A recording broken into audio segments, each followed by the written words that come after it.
This episode is brought to you by Patriot Gold Group. Protect your retirement assets by talking with the experts at Patriot Gold. They're the top-rated gold IRA dealer for 7 years in a row. Go to patriotgoldgroup.com or call 1-888-621-3856 for a free investor guide.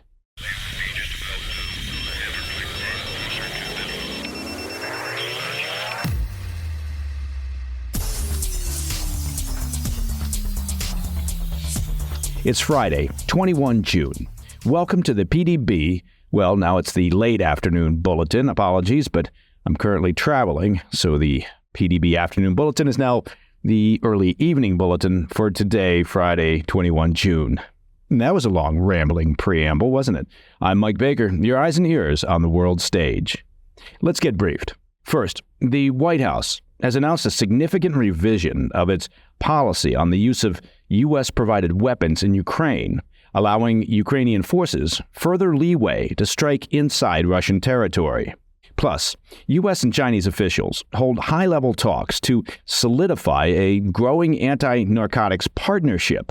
Oh, well now look, talking, negotiations, dialogue, it's always a good idea. But the only thing that really matters here is if the Xi regime actually follows through on pledges of partnership and cooperation. And frankly, given past behavior, well, that's a big if. But first, our afternoon spotlight.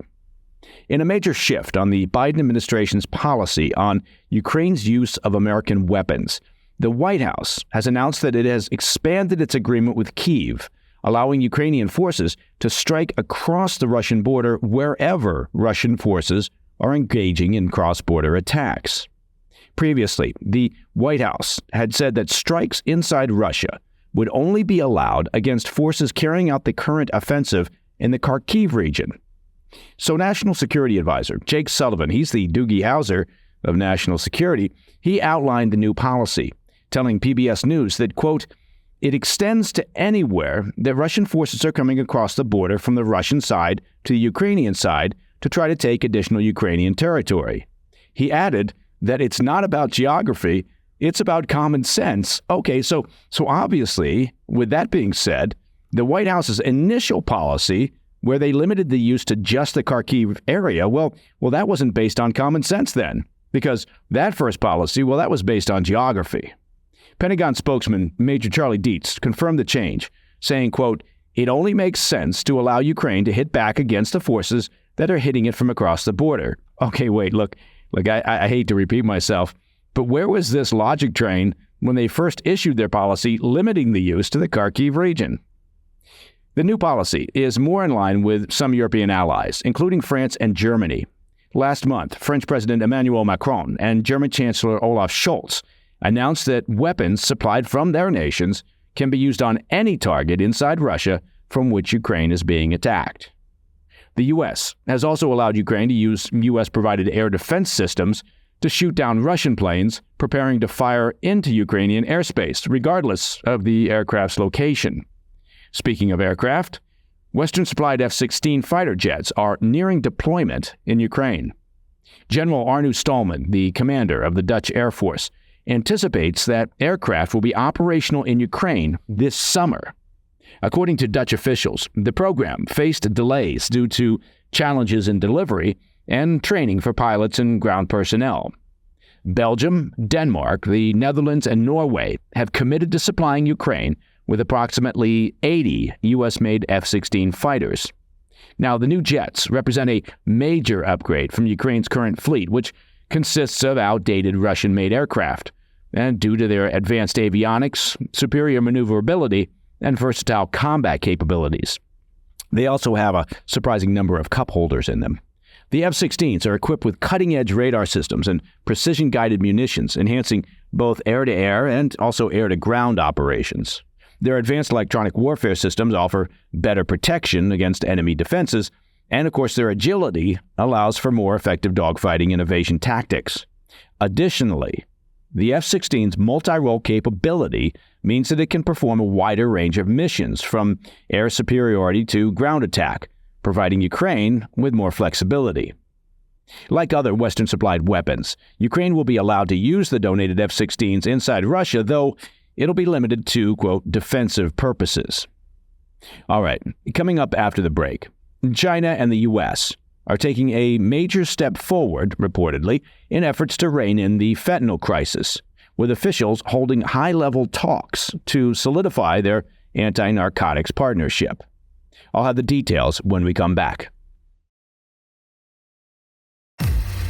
Welcome back to the PDB Afternoon Bulletin. While tensions between the U.S. and China continue on numerous fronts, including the South China Sea and, of course, Taiwan, there is potentially a breakthrough in another area. On Thursday, U.S. and Chinese officials held high-level talks to solidify their anti-narcotics partnership. Now, it might be hard to believe, considering the state of U.S.-China relations, but historically, at least for a while, the U.S. and China collaborated on drug enforcement. Back in 1985, the two countries signed a bilateral agreement known as the Memorandum of Understanding on Narcotics Control. It formalized cooperation to combat drug trafficking by facilitating information exchange, joint operations, and providing training and technical assistance to enhance Chinese law enforcement. That cooperation, well, it waned over the past several decades due to geopolitical friction. And that lack of cooperation has been especially deadly due to the ongoing fentanyl crisis here in the U.S. Now, fentanyl is at least 50 times stronger than heroin, and it's been linked to the deaths of over 100,000 Americans annually in recent years, and that's according to the Center for Disease Control and Prevention. Many of the precursor chemicals are produced in China. However, the recent summit between Presidents Biden and Xi Jinping may have reopened the door to some cooperation, and reportedly, it's already yielded some positive results. These latest high-level talks follow a recent breakthrough where the Justice Department announced the dismantling of a major money laundering operation linked to the Sinaloa cartel. The cartel, in collaboration with California-based groups and Chinese underground banking networks, laundered over $50 million from drug trafficking. This case involved U.S. coordination with Mexican and Chinese law enforcement and is now being seen as a model for successful bilateral cooperation. Chinese authorities apprehended the primary suspect involved in illegal foreign exchange trading. Now, before we get all warm and fuzzy with anticipation over a blockbuster buddy cop movie, China still refuses to acknowledge its role in the ongoing fentanyl crisis. In a statement released yesterday by China's National Narcotics Control Commission, China accused the United States of, quote, baseless accusations and smear campaigns when it comes to the chemical precursors that they produce. And that, my friends, is the PDB Afternoon Bulletin for Friday, 21 June. Remember, if you want to listen to the show ad-free, be sure to check out our premium membership at pdbpremium.com. Pound for pound, it's the best value in news. And of course, every Friday evening at 10 p.m. Eastern, and if I don't miss my guess, today's actually Friday, a new episode of our weekend PDB Situation Report is unleashed on the world. It's on the First TV, as well as our YouTube channel at President's Daily Brief, and all top podcast platforms. Great guests, news, insight, and no bloviating. It's informative with 0 calories and no additives. Check it out. I'm Mike Baker, and I'll be back tomorrow. Until then, stay informed, stay safe, stay cool.